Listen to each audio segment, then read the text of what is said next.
If you were to ask me which console I have the most nostalgia for, it'd be a pretty big title, but a heavy contender for that title would be the Wii. There were so many incredible experiences on that console, games that I loved playing like the obvious Super Mario Galaxy, Wii Party, or Mario Kart 64, and some other games that I mostly watched my brothers play like Boom Blocks.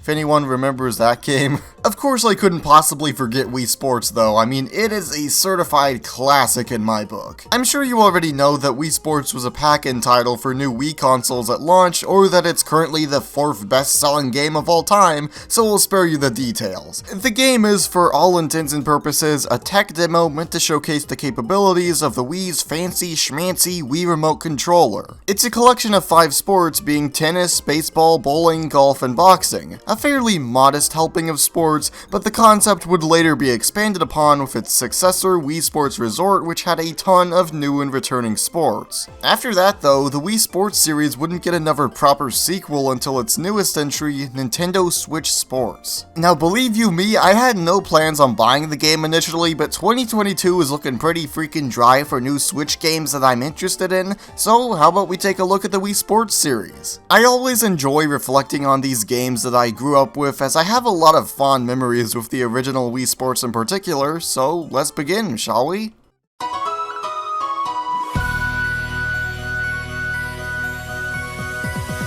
Now given that Wii Sports is a very simple game, and that I've also already covered it on the channel, I'll try to make this as quick as possible so we can move on to the actually interesting stuff. I'll be honest though, I don't feel as fondly about Wii Sports as I used to. It's a decent party game, make no mistake, but I don't think I could stress any further just how basic of a game this is. There are 5 sports, and each one has their own extra training minigames, meaning you can experience a majority of the content the game has in about 30 minutes without missing out on too much. Honestly, I don't even have a whole lot to say about the sports in general, because most are either boring or frustrating, but I have to say I do still really enjoy boxing and baseball. Baseball a little less so because I'm absolute trash at it, but boxing will always hold a special place in my heart. As corny as that may sound, I used to boot up Wii Sports just to play 30-minute sessions of boxing, and those are some of the most fond memories I have with the Wii in general. Overall though, there are a lot of little problems I have with Wii Sports, but given the nature of the game, I find it hard to be truly annoyed or upset about it. Wii Sports is still a classic title, but there's obviously a lot better sports games out there. So what about Wii Sports Resort? I don't have any particular nostalgia for this game, given that I didn't grow up with it, but I had always heard it was a fantastic game,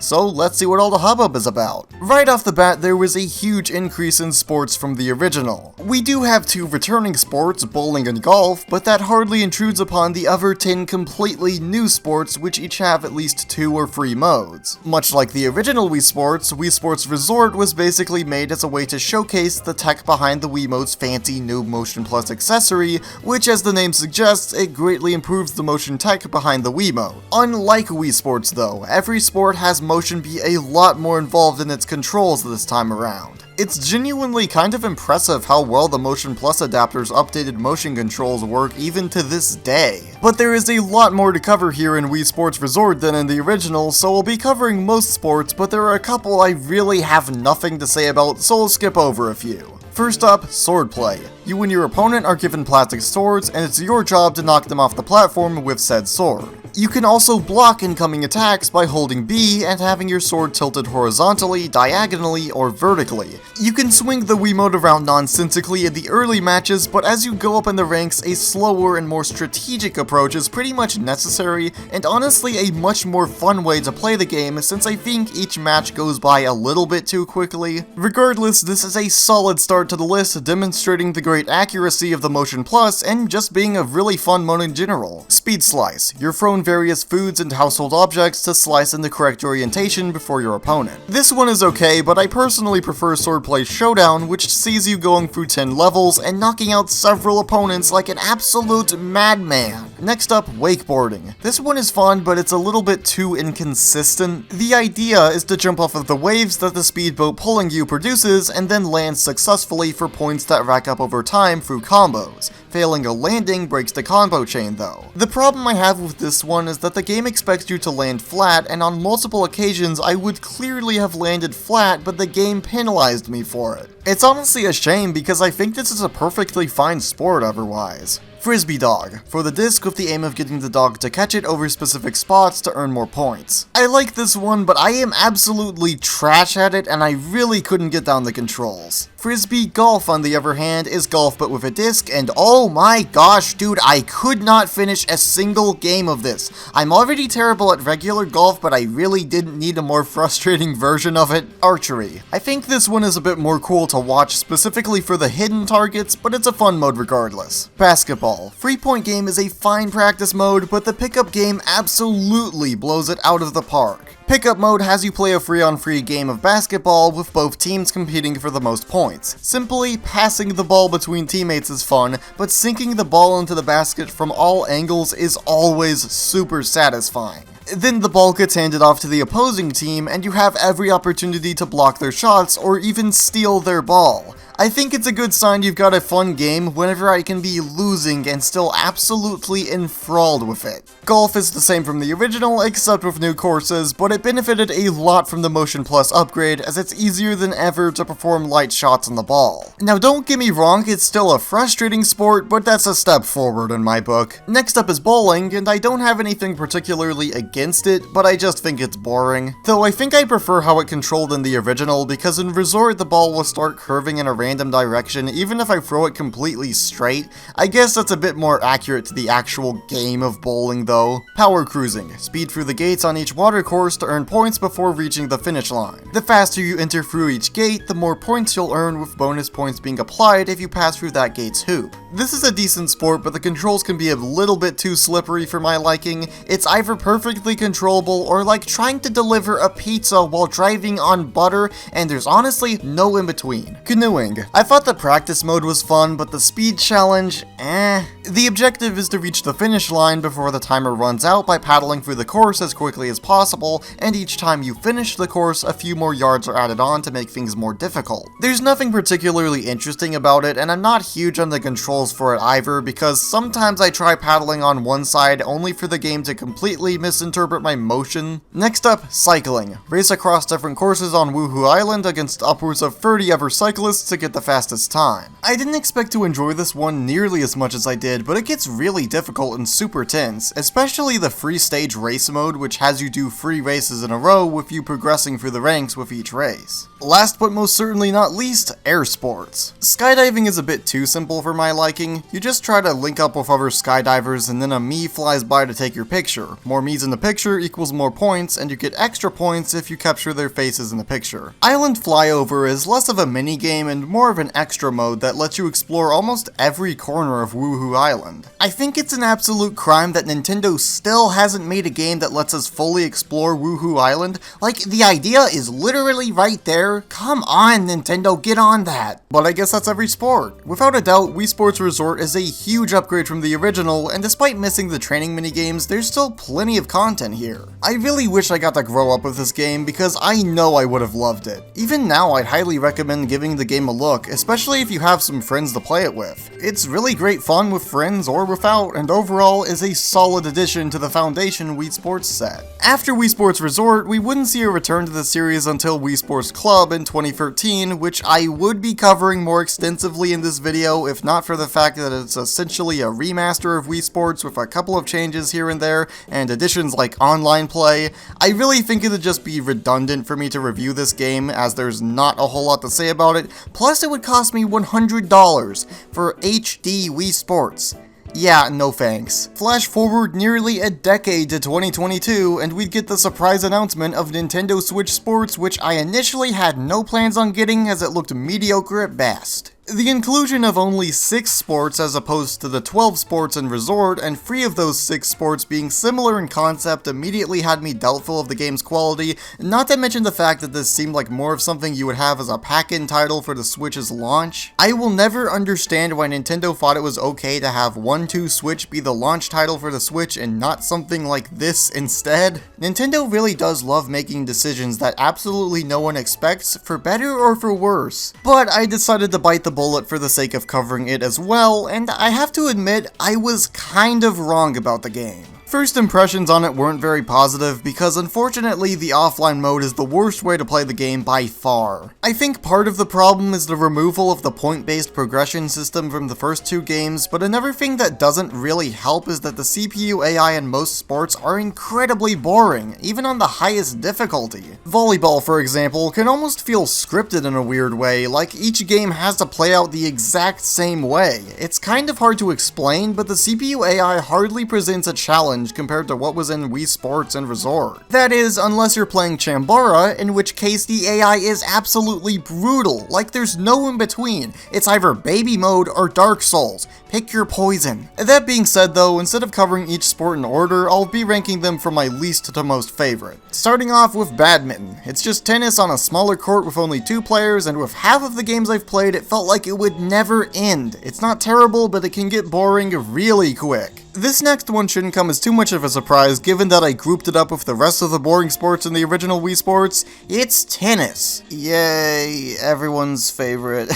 To be completely serious for a minute, I thought tennis was boring in the original Wii Sports, and the gameplay and controls are practically identical in this version. The only difference I noticed is that you can't waggle your Joy-Con around like a maniac anymore, which is kind of debatable on whether or not that's an improvement. I think it's a bit more fun than in Wii Sports, but to be fair, that's a pretty low bar. Bowling is once again the same as in Wii Sports, but unfortunately 100 pin bowling and spin control don't make a return, which kinda hurt my interest for the sport overall. Now fortunately, I feel like online it's a lot better. Playing bowling online essentially turns it into a tournament with 16 people playing at once and only around half of those people progressing on to the next round and then so on. It's hard to explain why, but it feels a bit more social and fun getting to see the other people play the game at the same time as you. I'm really curious to see what the player base for this one will be like in a month or a few months from now, as this mode really does rely on you being a good bowler, which could potentially make the bowling a bit less welcoming online. The only reason I'm singling this sport out is because there's plenty of potential for people to bowl perfect games, as the lane you bowl on is the exact same in each round. With the other online sports, there's a bit more variability that I just don't see here. Regardless, at its current state online, it's a lot of fun. Next up, volleyball. You and your partner compete against another team with the goal of landing a ball on the opposing team's court to get 5 points total. Now, like I said earlier, this one can feel a bit scripted, but that's only if you're playing offline with bots. I kinda wish there was a bit more to this sport, as with each game you play out actions in a set order, bumping the volleyball, setting up the ball for your partner to spike, and then spiking,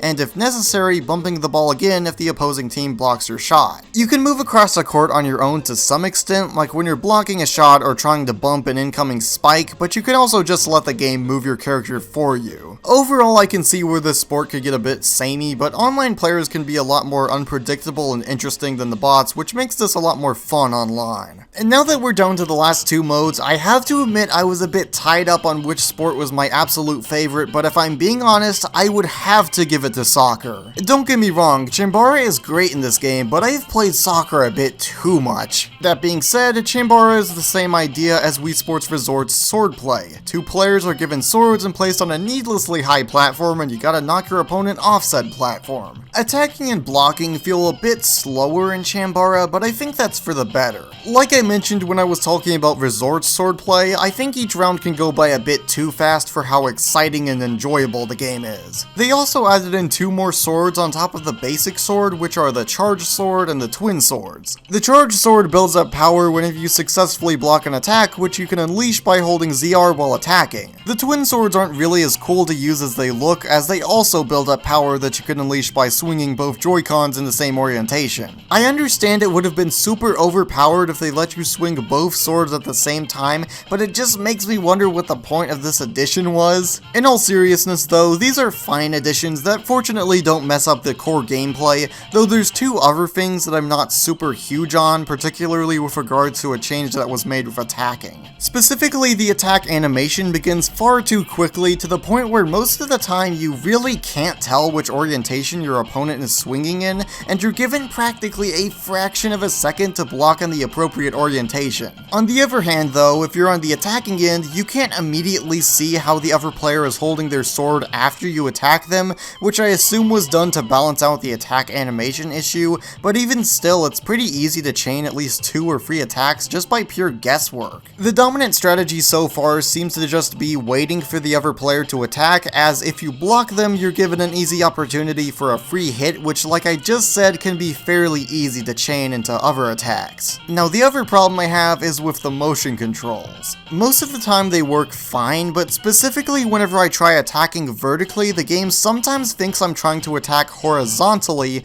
and before you say something, my motion controls are properly calibrated, so I have no clue what causes this, and it's really annoying. Lastly, but most certainly not least, we have soccer, which I may or may not have been a little bit addicted to. The 1v1 mode is really boring, same with the shootout mode. The shootout mode is basically that one Mario Party minigame where a soccer ball is kicked towards you and you have to kick it into the goal more times than your opponent, which is the only reason why they included this leg strap in the game's box if you got it physically, and I'm not sure how they expect you to wear it because it doesn't ever stay centered on my leg, meaning it doesn't quite work as intended. It doesn't really matter anyway because I played this mode maybe twice and I don't think I'll ever touch it again. I sure do love wasting materials just for a mediocre minigame. How about you guys? Soccer 4v4 on the other hand is where it's really at. 2 teams compete to kick the soccer ball into the other team's goal. You probably get the idea at this point. I don't have too much to say about this sport, but I think it's a lot more competitive than the others, which I really enjoyed for its change of pace. Playing it online currently is a mixed bag because of the messaging system though. The game allows you to use stamps in any of the sports as a very limited messaging or reaction system, and it works fine for the other sports since they're fairly simple, but with soccer, I think it would have been nice if they included an extra command that tells your teammates something like,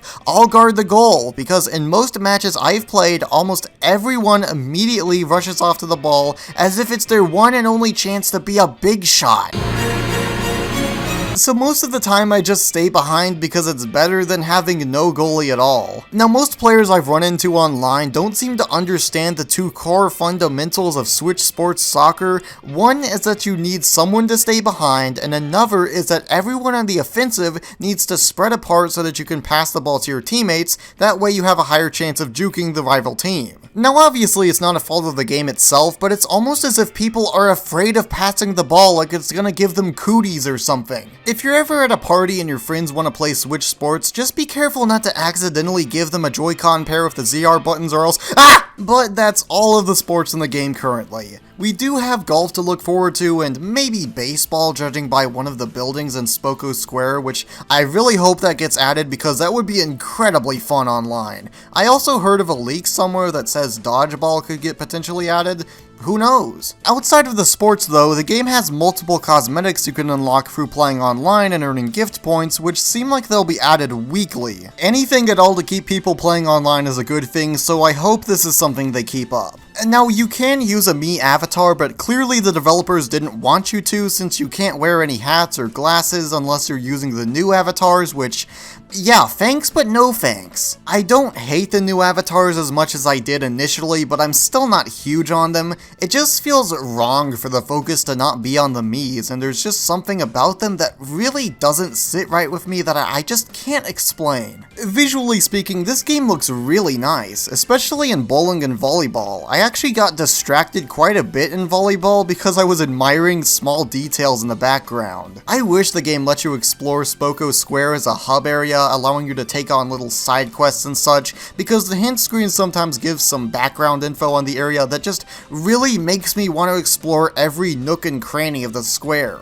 Huge missed opportunity there. All in all though, Nintendo Switch Sports is a surprisingly decent game. Unfortunately, I think the lack of sports will hurt the game's longevity online, but I'm keeping my fingers crossed for the potential of more sports than just golf being added. Like, please Nintendo, don't take several months to add small bits of new of content for this. You are literally sitting on some pretty decent potential here. I do think the game suffers quite a bit if you aren't subscribed to Switch Online though, since the CPU AI kinda sucks. Not just that, but you can't even play the game in handheld mode, so if you only have a Switch Lite and no extra Joy-Cons, then you're completely out of luck. Nintendo, buddy, we have already been through this with Super Mario Party. Why are you doing this again? It's pretty obvious why Wii Sports and Resort required motion controls, given that it was the main gimmick of the games and the console they were released on, but there's no real reason as to why Nintendo Switch Sports should require motion controls to be used in any of the games, with the obvious exception of Chambara. Even then, they could have the sword control like how the sword in Zelda Skyward Sword does if you're using button controls. All of the sports could easily have had button controls to not only make the game more comfortable, but also accessible to those who only have Switch Lites. I can understand wanting the motion controls to be the main focus of the marketing, but flat out not having button controls at all just seems needlessly limiting. Despite that though, I think the game is still worth giving a look, but the development team really needs to support this game properly.